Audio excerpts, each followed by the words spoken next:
سابق وزیر اعظم نواز شریف صاحب کو ایون فیلڈ ریفرنس میں بری کر دیا گیا اور ان کو جو سزا سنائی گئی تھی اکاؤنٹیبلٹی کورٹ کے جج محمد بشیر نے، وہ سزا بھی کالعدم قرار دے دی گئی ہے۔ اور اس کے علاوہ جو پاکستان تحریک انصاف کے چیئرمین ہیں عمران خان صاحب، وہ پارٹی چیئرمین کے عہدے پہ الیکشن نہیں لڑ رہے، یہ ہمیں ان کی پارٹی ہی کے ذرائع نے بتایا ہے،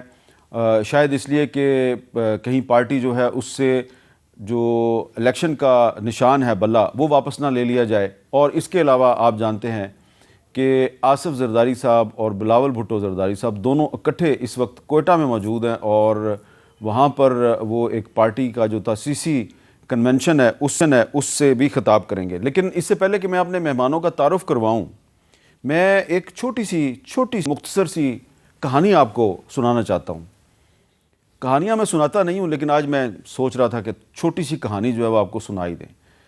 یہ آپ کو یاد ہوگا کہ جولائی 2018 کے الیکشن سے کچھ دن پہلے ایون فیلڈ ریفرنس میں ایک سزا سنائی گئی سابق وزیر اعظم نواز شریف صاحب کو۔ 10 سال قید اور جرمانے کی سزا تھی، اور اس کے ساتھ ہی ساتھ ان کی بیٹی مریم نواز اور داماد کیپٹن ریٹائرڈ صفدر کو بھی سزا سنائی گئی۔ جب سزا ہو گئی تو اس کے بعد نواز شریف صاحب اپنی بیٹی کے ہمراہ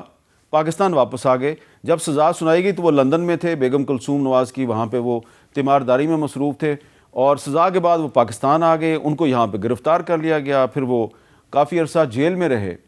اور پھر وہ علاج کے لیے ان کو لندن بھجوا دیا گیا، پھر وہ واپس آئے۔ تو اب وہ جو جج محمد بشیر صاحب کا جو وہ فیصلہ ہے اس کو ریورس کر دیا ہے، ختم کر دیا ہے اسلام آباد ہائی کورٹ نے۔ اب یہ جو جج محمد بشیر صاحب ہیں، ان کو یہ اعزاز حاصل ہے کہ انہوں نے پاکستان کے کم از کم 5-6 وزرائے اعظم کے خلاف انہوں نے مقدمات سنے ہیں۔ یہ شروع ہوئے تھے جی آصف زرداری صاحب کے خلاف، لیکن وہ تو سابق صدر تھے، لیکن انہوں نے صرف نواز شریف صاحب کے خلاف کیس نہیں سنا، انہوں نے یوسف رضا گیلانی، شاہد حقان عباسی، راجہ پرویز اشرف، شوکت عزیز، اور اب یہ آج کل عمران خان صاحب کے خلاف بھی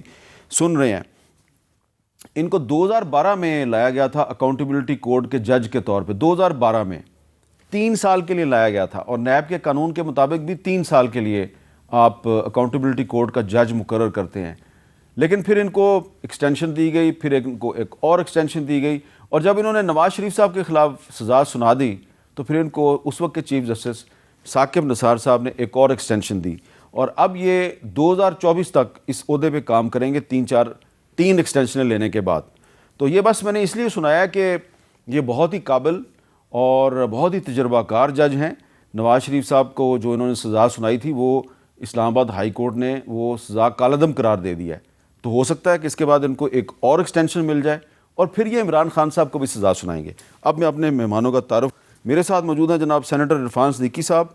مسلم لیگ نون کے سینئر رہنما، اور میرے ساتھ موجود ہیں جناب سینیٹر علی ظفر صاحب، پاکستان تحریک انصاف کے سینئر رہنما، اور میرے ساتھ موجود ہیں جناب سینیٹر فیصل سبزواری صاحب، MQM پاکستان کے رہنما ہیں۔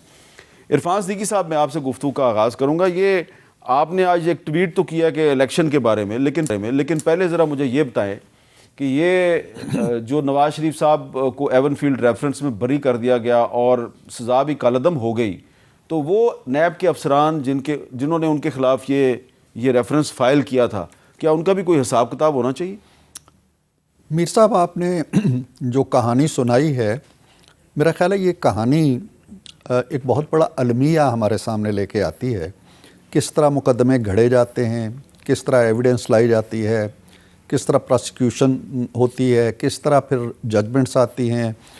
ہم نے تو، آپ نے بھی سنا ہوگا، آپ مجھ سے بھی زیادہ باخبر ہیں کہ کچھ سرینا کے شاپرز میں فیصلے آ رہے ہیں اور کیا ہو رہا ہے۔ ارشد ملک گواہیاں دے کے بیچارہ چلا گیا اس دنیا سے،